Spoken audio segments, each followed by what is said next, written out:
War rages across the mortal realms. New alliances are formed while others lie shattered, and the dominant powers ever seek their next conquest. As these two powerful forces prepare to clash, only one will rise victorious when the dust settles. While this and countless other battles rage on, one fact is becoming clear. The season of war has begun.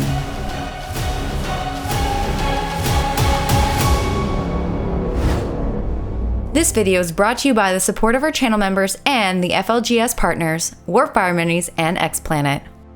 Hello and welcome to Season of War! Today we have another game of Age of Sigmar for you guys.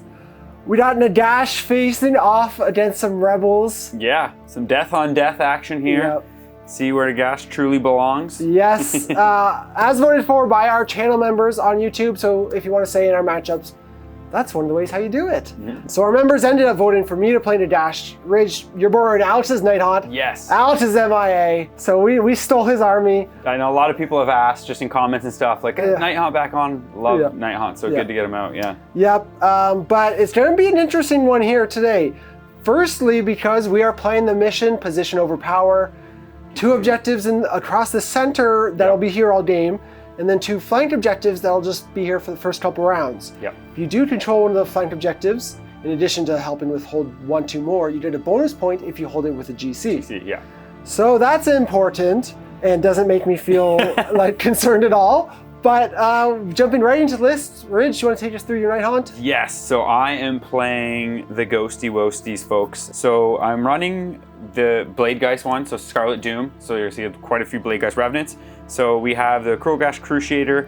My general is the Guardian of Souls. He's pretty sweet, my only wizard. And then we have Spirit Torment to bring some back. And we got the Executioner, just because I love... Yep. He's one of the hitty heroes, and with this edition being able to use the GC abilities, he might be cool. Yeah, and then that's it for the heroes. And then we have 20 Bladegeist, 20 Bladegeist, 10 Bladegeist, 2 5s of Hex Race, because they're just amazing and so fast. And that is the list. And yeah, 3 Spirit Hosts. Quite low on... Oh, and 3 Spirit Hosts, yes, to guard the characters as well. And 3 Spirit Hosts, yes. And then I'm really quite low because I had some points left over, and I just, instead of doing an endless spell, I just stayed at like 1940. Nice. So for the reroll triumph, the charging is so big for these guys. Yes, 2 rerolls is nice. Yeah, yeah. Then over here, looking at my army, again, leading the way is Nagash. I am playing Ossiarch Bonereapers, just trying to mix it up. We've played maybe 4 or 5 games with a new book. Yeah. It's not a ton of variation in the armies, so just doing something different. Want to test Nagash in here. I'm playing Crematorians, so I do have the Mortals on 5 when my guys die. Hopefully with Nagash that works well. He'll bring guys back. My Bone Shaper, who is loaded out to bring extra guys back, hopefully. Between the 2 of them, hopefully I'll be bringing guys back to the units, and then also bringing the units back at half strength, thanks to Nagash. So hopefully that all kind of works together. Obviously, Nagash is half my army, so he's got to do some work today. Yeah. And I have, with the Mortec, I have a unit of 20 and then 2 units of 10. And then lastly, I have a unit of 2 Morghast. I'm running them with the swords. It's kind of just the more balanced profile right now. Yeah. But we only have them built with the lances. So short but sweet list here for me as well. A lot less models, but hopefully I'll be bringing more back than you will. Yeah, cool that he has that on his war scroll now as well, right? As well, again, synergizing. He's got a 5-up ward aura. Yeah. So that's handy as well. And then I had a 1-drop battalion here today, outdropping you, Ridge. Yeah. And I will have choice, but actually, do you want to just nominate the units you're going to lift up first? Yeah, for the camera's sake, yeah. So I'm going to grab I think even just the 20 in the back. The 20 blade dice? Yeah. As bringing them back up so you can deep strike them. Yes. And then I am going to give you first turn. I kind of deliberated it, but this is going to be a tough mission, I think, for me here today, so I've got a strategy going into it. Hopefully it pans out and pays off. But we'll just jump into Nighthaunt turn 1. Sounds good. Freeing themselves from Nagash's grip, the Nighthaunt battle tactic is Cunning Maneuver. The Spirit Torment fails Rogue Leadership while Nagash succeeds. The Guardian of Souls casts Shade Mist, but is unbound. The Spirit Torment uses At the Double to tag the western flank objective.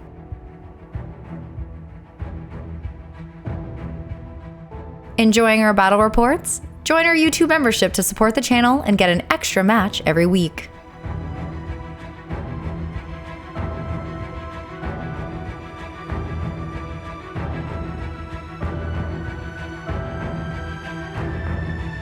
The last unit of Bladegeist deep strike into the battlefield using Vanishing Phantasms. Avoiding the Great Necromancer, the Nighthaunt complete their battle tactic and score 6 points.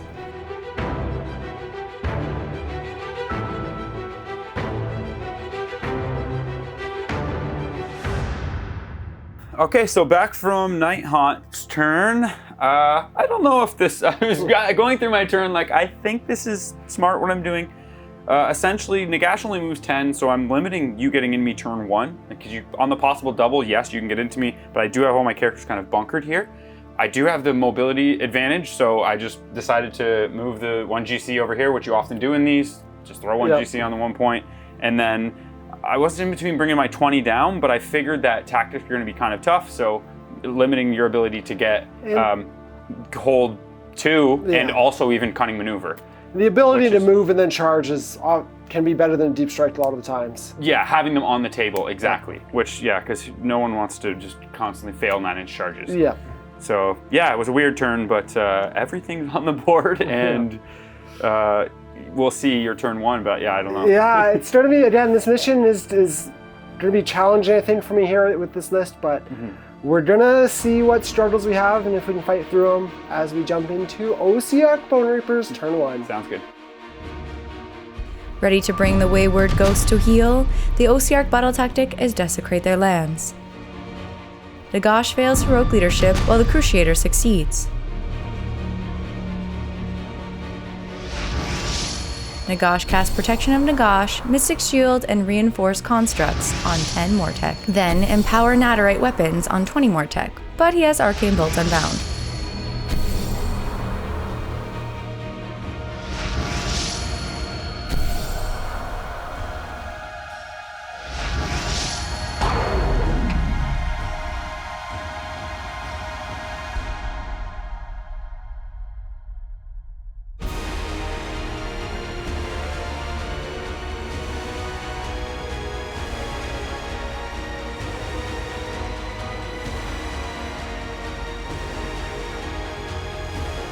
Tempered in the early stages, the Bonereapers complete their battle tactic and score 3 points.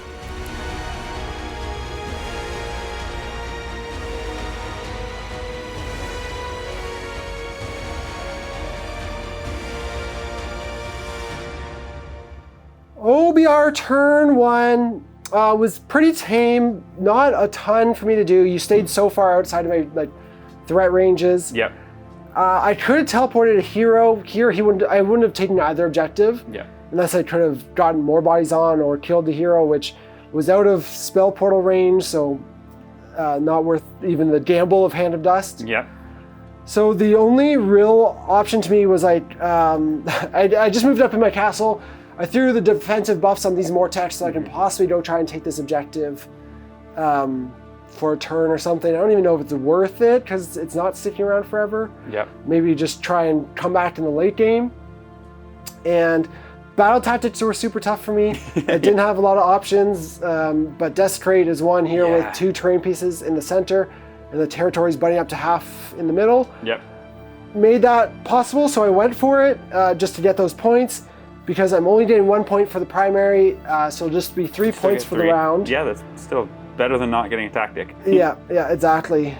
But all told, I'm in a defensive position. I put all my buffs on this unit in Mortec so that if you want to come kill them, it's harder. Yep. And if I win priority, I can just walk onto that objective. Get it, yeah. Fingers crossed. We'll see. I guess we can just jump into the roll. Sounds good. I got one of these nice square edge part at the all points dice. That's a 2. You're really rolling a 2 for me. Yep. All right, Ridge, you got a 4. Your choice. I think it'd be dumb to give it away in this situation. So yeah, I'll take it. Okay, sounds good. So we'll go into Nighthaunt turn 2. Sounds good. Eager to take the early advantage, the Nighthaunt battle tactic is desecrate their lands. The Cruciator and Nagash both fail heroic leadership. The Guardian of Souls casts Shade Mist, but again has it unbound. Nagash says no thank you.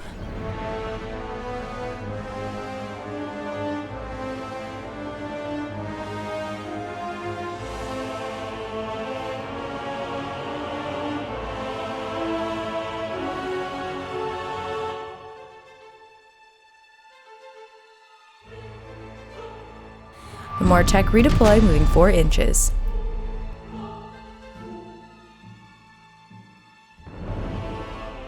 The Blade Geist use forward to victory, but fail their charge. Taunting Nagash from a distance, the Nighthaunt complete their battle tactic and score 6 points.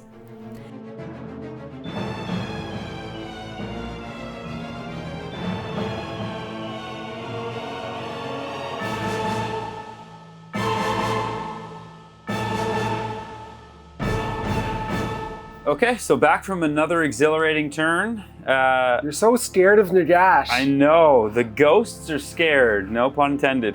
I wanted to charge here, all right? So I was gonna do the tactic of gaining momentum. I was thinking in my head I could have a GC each on 2 separate points, but they have to be within enemy territory. Yeah.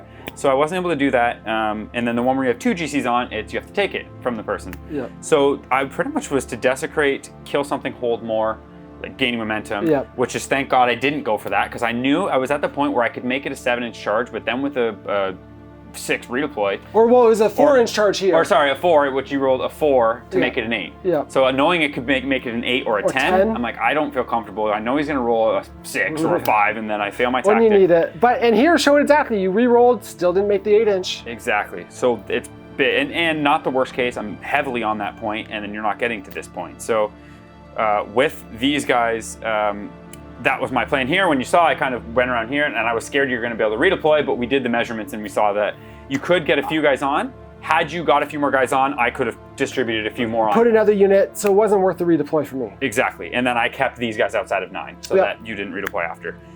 Which also still a good spot, because, you know, a ton of bottles on this point too. It's just the tactic of staying away, and I know I'm going to be able to score. So yeah, another big scoring turn, and yeah, that's going to be it. Yeah, pulling the lead out early, so we're going to have some work to try and claw it back, but not impossible. Hopefully we'll start slinging some meaningful spells. Yes. Jump into Ossiarch Bonereapers. Turn 2. Resolute in their long-term strategy, the Ossiarch battle tactic is lead the assault. Nagash uses heroic leadership, while the Executioner uses heroic willpower. The Bone Titaness fails its punishment of death.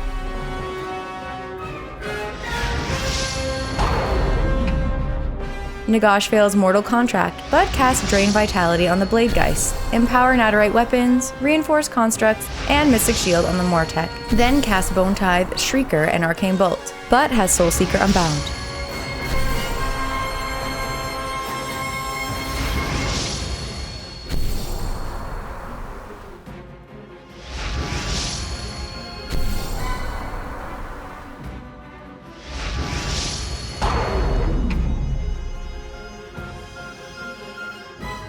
The Morghast use Unstoppable Advance, and a unit of Mortech Guard use at the double.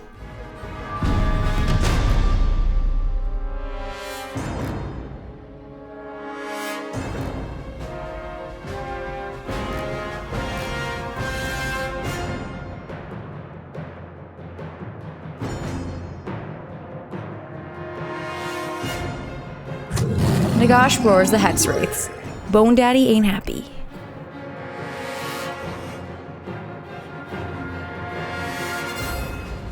The Morghast use all-out attack and deal 5 damage to the Hex Wraiths. Nagash deals 8 damage to the Hex Wraiths, but takes no damage in return.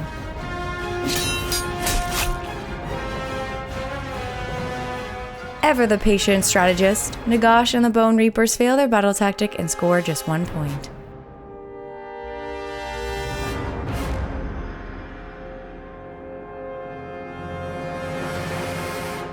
Bonereapers turn 2 was the lowest scoring turn we've had yet, but the most exciting turn by far. Got in. Cowardly Ridge, finally caught him. Cowardly Skaven Rat Ridge. Yeah. Got through one unit of Hex Wraiths with the Cruciator, failed to take down the other one. I literally would have taken them down exactly 10 wounds if not for the Cruciator. Yeah, he's big. So that hurt. Bone-Tide Shrieker, you take it for the no rally and no inspiring presence, but when you get those games where it also reduces a ward, that's huge. Big. And combined with the no CP usage of the Mordgast, neither of your units could use CP there. Yeah. So that was awesome. Even a 6-up gone. Yeah, like, that's nice. Yeah, just you kill what you kill. Yeah. So helps with the ethereal 4-ups. Again, it's like the ethereal obviously hurts, right? Because that's immediately taking out Ren 2, especially in a gash, Well, even Mortek should be on Ren 2 there. Yeah, bludgeon. I guess, OBR, that is, because they do get a lot of Rend as well. Yeah. So, that hurts. But again, turn went all right in terms of what I was trying to do. And it's like falling behind in points, which obviously is hurting a ton. Yeah. Didn't have good battle tactic options because you didn't really give me any. Didn't kill anything for and I have no chance of gaining momentum. Yeah. So my strategy coming into this, though, I kind of alluded to it early, was to take the center and try to catch up late game. Like if I can get these points and then even if I'm behind, that's 6 points or something, 7 points. 4 and turn 5 when these are gone. If I can hold these two and keep you from storing them, it might be something, right? Yeah. If I can, that could be like an 8-point swing in the final 2 rounds. Yeah. Fingers crossed. Yep. But first step is round 3 priority. Yes. And that's the Warfire 6. Big Warfire. The Nagash is obviously not favor over here with the OBR, so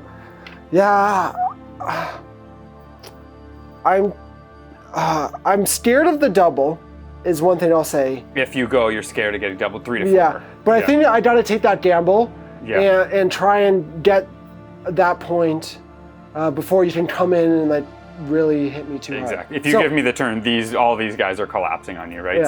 And everything from the side where I'm gonna take the turn. Let's see what I can do. Going into Bonereapers turn 3. Let's see it. Knowing the inevitability of death, the Ossiarch battle tactic is Cunning Maneuver. Nagash uses their finest hour, and the Executioner uses Heroic Willpower.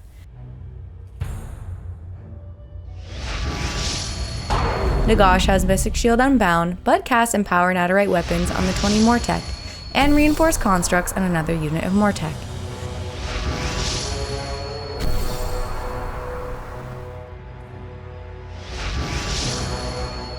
Nagash then casts Mortal Contract and Drain Vitality on the Blade Geist. Arcane Bolt, then Grinding Teeth of Gallet deals 19 mortal wounds.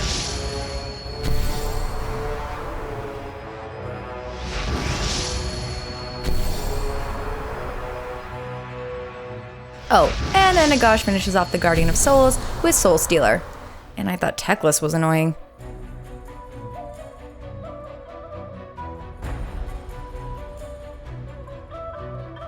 The Mortek Guard use Unstoppable Advance.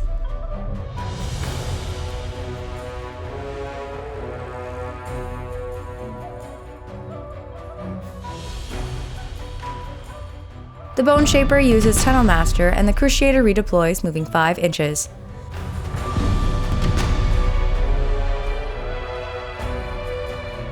The Bone Shaper uses Forward to Victory, but fails his charge.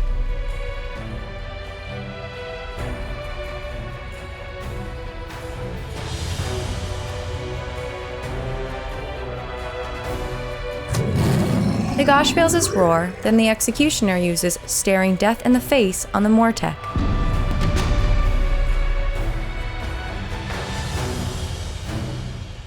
The Morghast fights first, but deals just 1 damage to the Executioner and Spirit Host. The Mortek Guard use Ultimate Attack and kill 8 Blade Geists.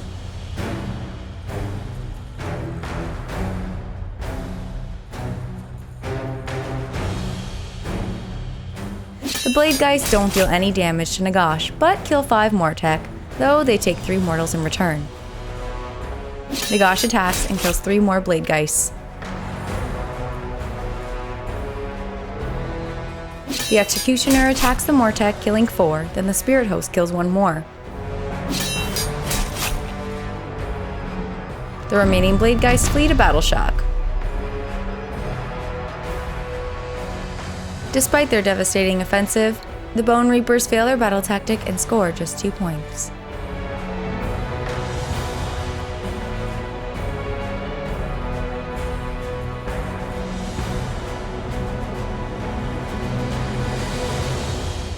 Alrighty, Nagash's plan is coming together. We're doing what I wanted to do. Yeah. Again, is it going to be enough in the end? It's going to be tough. I decimated your army here. Yes. That's just best grinding Teeth of Galley cast ever. Jesus. 19 mortal wounds. Oh my god. I think I got out of your 6 units, I rolled 5 4-ups. Yeah. And then I missed them on both of my units. Yes. So, and the 2, one of them was 6 mortals to the hero, one was... And I was at the point with the Spirit Host, I'm like... You're trying to keep the Spirit Host alive for the Executioner and other hero. Yeah. So killing the Torment and stuff, I was like... Or not the Torment, the Guardian. I'm like, it sucks, but... You knew the Mortek were coming in too. Yeah. So everything's charging me, like they're going to die. Yeah. So, but somehow at the end of it, like he survived. He's got the -1 attack. There's 4 wounds left between those 2 guys. Again, the Executioner, the Cruciator, probably being pivotal. Massive. At least I would have been doing 2 more damage to each of them. Mm-hmm. So, yeah. Could have potentially, with the way it worked out, taken them both out. If not for the Cruciator. Yeah. All told, happy with the turn. Between, again, reducing wards by 1 is crippling. So good. And no CP from the... Yeah. I forgot to, as we got through going in the phase, I'm like, oh, I meant to dispel when that. I went to move it, or no, it was when I was doing after grinding teeth, because then you were like, once you roll your wards, I'm like, none of those. Damn. So here, pretty good, obviously, pretty happy with it. Yeah. I will take this. I didn't make my 9-inch charge. That was the other big. That was the big risk of grinding Teeth of Gallet. Was if I killed those horses, 6 more. I then have to make a 9-inch charge. And yeah, exactly. Because otherwise it would have been about a 6-inch charge with the +3 move. Yes. So that made it tougher. Yeah. I re-rolled it, failed it on the Bone Shaper, and then proceeded to roll 9, 11, 11 for my other 3 units to charge. Yeah. But yeah, dropped the 2 points from battle tactic, so only 2 points for the turn. Isn't good. No. It's going to limit your scoring here too. Hopefully you start struggling towards the end of the game on battle tactics as well. I won't get more. Yeah. I can tell you that. Well, I don't know. Retreating charge is a thing. So here, basically, I'm going to hold these 2 objectives for the rest of the game for a chance. Yeah. Which is basically what I was playing for the start with a list that didn't play this mission well. No, exactly. Yeah. So it is what it is. We're doing the best we can, fighting tooth and nail. Yeah. It was good. You cleared out a lot of stuff. Yeah, did a good job there. So happy with that. These guys are super debuffed actually. So that helps. And that's about all she wrote. So we will jump into Nighthaunt turn 3. Let's go, ghosties. Refusing to submit to the Necromancer, the Nighthaunt battle tactic is eye for an eye. The Executioner uses their finest hour and strike at the opening, dealing 2 mortals to the Morghast, then the Bone Shaper uses their finest hour.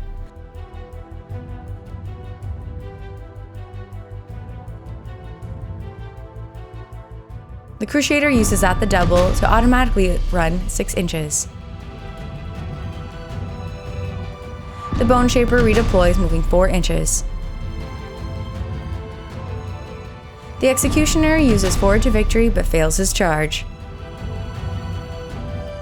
Positioned to unleash the Wave of Terror, the Nighthaunt fail their battle tactic but score 3 points.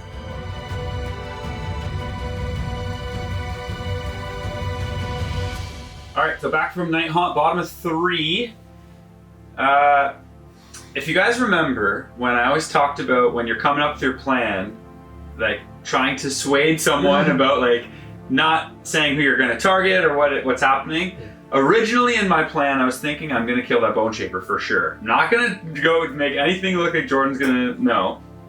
and I can't remember, but a little at some point you mentioned altercation, a little part of it happened, and I was like, okay, either I'm going to kill these guys or kill the Bone Shaper. Both could happen if I retreat everything out and kind of charge in and do that whole play. So after I did best day ever and then strike at the opening. Yep. I only ended up doing like 2 or 3 damage. So then I was like, okay, definitely can't take them down. Tactic might not get. I know I'm going to get 3 because I have the GC who's been the MVP of the whole game, just sitting on that point the entire time. So then, yeah, you did that, and then with the redeploy as well, it didn't even end up mattering because I think you rolled a 4. So then I was like, do I come back into here? And I just decided not to. With the board state that I'm in, I'm going to get 3. I'm up a ton of points going into a priority. You win prio, you can shove everything else that objective. Yeah, and just exactly. And that's the same thing. I ended up just moving these guys kind of up to where they're threatening because I'll be able to come after, or they're a little more defensive there. Yeah. And if I want to go fight them, I have to move off of the objective. Yes, and then I can get you with other things. Yeah. So. But we are into round 4, priority. Yes. Let's do it. Tap, I've never needed you more. That's a 2. 1. God, why do I speak when I roll a die? Oh, going into OBR, turn 4. Boo, boo. Confident in his right to rule, the Ossiarch battle tactic is gaining momentum. Nagash uses heroic leadership while the executioner heroically recovers 2 wounds. The Mortek Guard rally, returning 2 models, then Nagash returns 3 more. Nagash casts Empower Nadirite weapons, Reinforce Construct, and Mystic Shield on the Mortek, then Drain Vitality and Mortal Contract on the Bladegeists.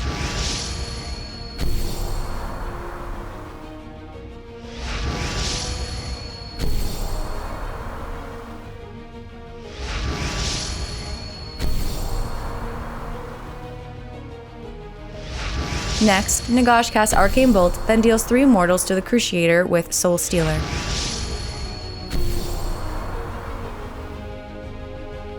The Bone Shaper casts Shard Storm, dealing 4 mortals to the Bladegeists. The Bone Tithe Nexus's Punishment of Agony finishes off the Spirit Host.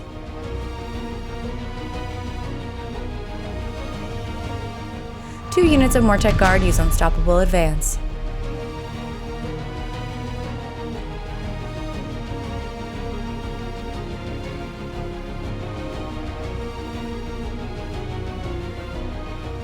The Bladegeists redeploy 4 inches, but it costs 2 CP because of Show of Superiority.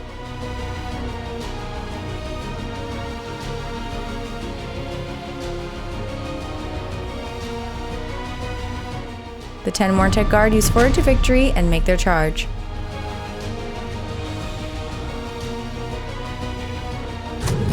Nagash stomps the Cruciator, dealing 1 mortal, and Arcane Bolt deals 1 more.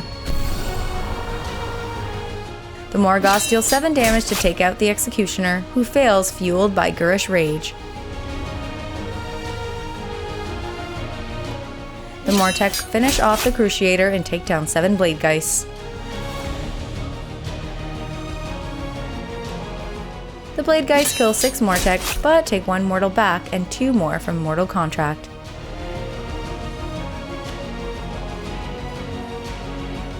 Nagash deals 6 damage to finish off the other unit of Bladegeists. The remaining 4 Mortek deal 4 damage to the Bladegeists, then all but 1 flee to Battle Shock. With no mercy for those who deny him, Nagash and the Bonereapers complete their battle tactic and score 5 points. Alright, OBR turn 4. He's done it again. Nagash's plan has come to literal fruition, to perfection. Actually, you know what? Here, Ridge rolled a 1 on his Battle Shock, which meant he kept 1 Bladegeist. Yes. Which... Always giving me 1 out so we can't end the game and I have like a chance to do something. So here, I'll get my great strategy of gaining momentum, thanks to the Bone Tithe Nexus. Tactic, yes. Yeah, or my tactic, and I'll get 2 and more, so I'll get 5 points here. Yeah. Clawing back only 5 points down from Ridge right now. Yeah. So basically, on Ridge's turn, you're not going to have much to do. Yeah, just if you just want to talk it, yeah. Yeah, so the only thing, well, we'd have to run Prio first. No, this is turn 4. Oh, my turn 4. So you're auto-running him. Yes, I would auto-run this guy 14. Yeah. You could not. You don't have CP. You don't get any more. You have to do heroic leadership. So roll 4. He is a hero. Yeah, a 2-up. 2-up, that's right. Yeah. So he would get his CP to so do you're that. good. Yeah. And then this guy was retreating out. And then it's like, if I retreat this guy, I think because I need him to do something. So. Yeah. And if you pop right behind me outside 3, I can't redeploy away from your plan. Yes. So back there, I would go even right back behind him. Well, I can only go 8. I would redeploy this guy here, 2 inches. So just to like that, just to try and get protection from him. Yep. And then I would have to win a cryo. He's got to play, and it literally it will come down to this. Yes. Priority. That's a 5. Is it a 1? That's put it a off the 3. table. That's Is a it? 3. Ah, Yeah. okay. So the dream's dead. I can't get a comeback crazy. Yeah. So if Ridge had a 1 prio, he could have gone for a 9-inch charge Went here. to kill a GC with a GC. Yeah. Long shot, but it would have scored Ridge 2 points here. Yeah. It doesn't, so Ridge, I'm going to take the turn. I'm going to store 5 points. There's no way I can get any Protect points. the heck out of him. Yeah. I, though, don't have a battle tactic for turn 5 because I only have 2 units wounded, so I can't reknit constructs. And you didn't kill a unit, so I can't eye for an eye. Mm-hmm. And you're already gaining momentum. Exactly. So unless your Bone Shaper kills, that. He's not a. No, it's a general. Oh yes, that's right. I could actually. This is the end, or so, this is mine. Charge. He's gonna do an arcane. No, it's gotta be arcane bolt works. Yeah. So he'll do an arcane bolt. Miscast. Perfect. Takes 3 mortals. Doesn't matter though, because you'll just kill ignores them. my 2 units. But regardless, you're not gonna get it. You'll matter. kill these 2 units. And then... I'm gonna kill them, protect him. Yeah.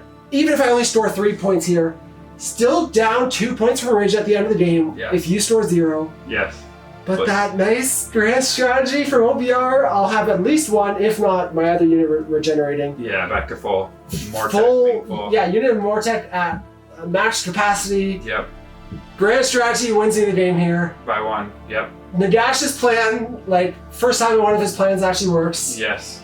Yeah, it was, like you said at the beginning, a crazy, rough start, and I was just playing fully just away from everything. Yeah. I didn't have a charge with my blade weapons the entire time. I was just playing, the plan and tactics. And in hindsight, do you think that was the right play? Did you play for the points early? Yeah. I don't know. I feel like if a couple things, if I would have won 3 or 4 prio, clearly that would have been over and I would have won. Yeah. But yeah, if it went the exact same way, things I could have done differently. CP better. So we didn't mention a couple things. In that last turn, you rolled that stupid 5-up to make redeploy cost me 2 CP, so I couldn't use my 5-up ethereal or or what's it called? The 5-up ward save. Discorporate. Yeah, discorporate. So that little thing, this Bone Tide Streaker, forgetting to dispel it that 1 turn, and just the -1 to ward has been crippling. Yeah, which we didn't say here. So somehow it was barely within 12 of my Executioner, which made me have my 5-up ward to a 6-up ward. Yeah, meant he died. Meant he died, and also made his come back to life on a 4-up, not a 3-up, which I rolled a 3, so he would have came back to life. And I could have retreated and charged into him with him. And then he probably could have easily killed the Bone Shaper. Yeah. So there's so many little things always that are why? But another good example, in a bad spot or bad situation, if you have a strategy from the start, play to your outs.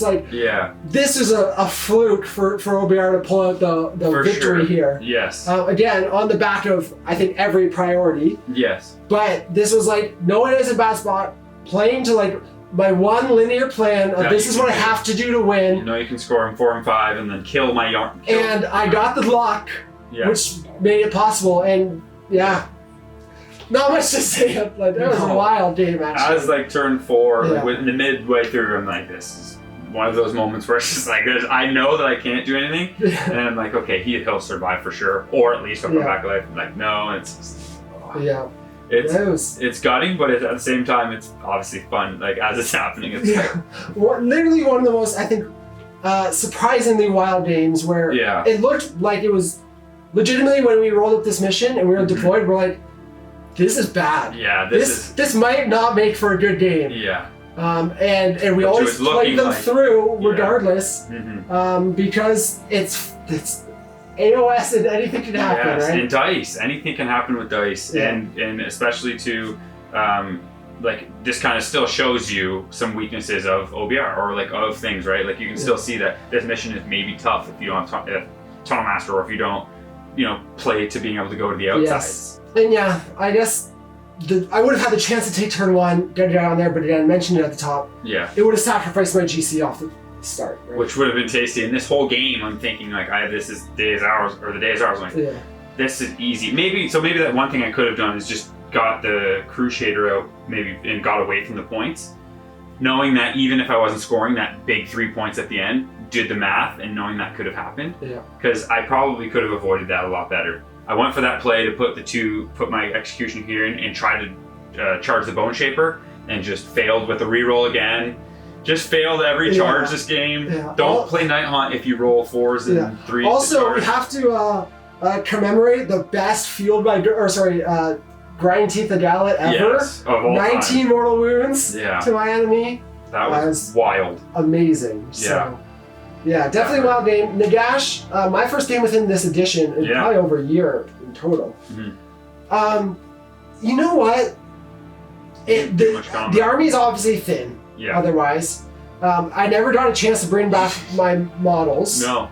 Like I was returning some guys, which is fine. Mm-hmm. The spells are really good in this book, and but do I need 8 of them? No, I don't. I think maybe one turn I cast 8 spells. The other times it's like 6, 7. Mm-hmm. So is Arcane enough? Maybe, but yeah, getting like mortal contracts on stuff.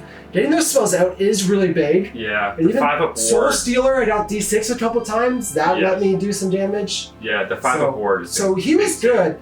Now, I was going to take Spell Portal, and I would take Spell Portal ideally in this dash. Hand of Dust, yeah. But just, I was so tight on points, and just kind of couldn't finagle it, so I took the really wish you took it. And I'm so happy that I did, but yeah.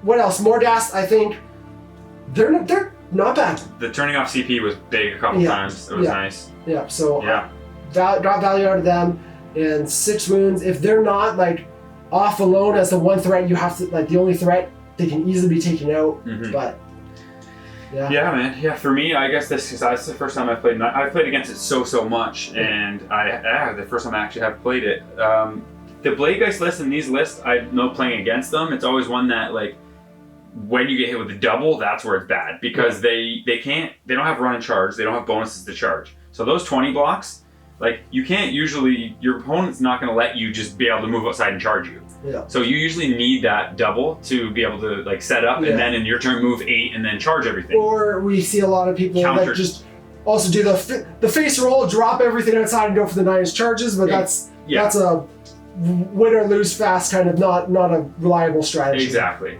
Or you're counter-charging, which, sometimes that's going to work. And in this case, it could have possibly, if I would have done that in turn 2 and charged everything into the middle. Yeah, I think then, in hindsight, when you brought the other 10 down there, I basically pushed everything on as far this side of the board to avoid them for that turn, at least a turn, right? So they weren't doing anything. So maybe that, the 10 block going out here, or one of them, and keeping the other one central. Yeah. Because I was so central. Yeah, and that's just like, and I know with the retreat and charge too, like, even if you do get charged, you're able to do it, but I should have definitely made it so that I was actually charging, because I was laughing about it. It's like, I actually didn't make a charge and roll the you went for the 5-up ward. Like here it was just it was a 7, you didn't, or an 8, and you didn't make it. Yeah, I made a couple long shots, but just I failed a multiple, but also at the same time I was like, the turn sequence with me dictating like first, and then you never had that double, like you said, to really get into position. Which is tough when you're with an army that really wants to charge. Yeah.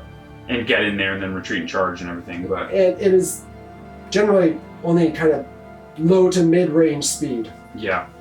Other than the Hex Race, like, they were great for what they did, and I felt great early on. It's kind of like the last game we had. I was like, this is really, like, going into it, it's like, okay, I can just zone stuff out, play the board, which I'm used to, like, especially battle plans like this. Yeah. It's usually to go so well. But there's just a couple small things that I think happen. You win turn 3 priority, score 2 more points, and you win. It's over, Or just looking back now, maybe keep those GCs safer with my Grand Strat. But those are things you look back at and you're like, Yeah, I can say that now, but Yeah. as I was making my decisions, it's like You think I had you're gonna- I had a good play that I thought Yeah. was going to work out, Yeah. but Yep, just for didn't sure. work out. Yep, we live and learn. That's how it goes, especially with new armies. But made for an epic game here. Nadash's, star performance here. So can't be too sad about that. But guys, we hope you enjoyed this match as well. Again, wild one for OBR. That's all there is to say. So again, I hope you enjoyed it. Don't forget to check out our YouTube membership if you enjoy our content, want to support the channel, and get more content at the same time. We super appreciate it. But either way, we'll see you soon in another Battle Report. Have a good week, everyone.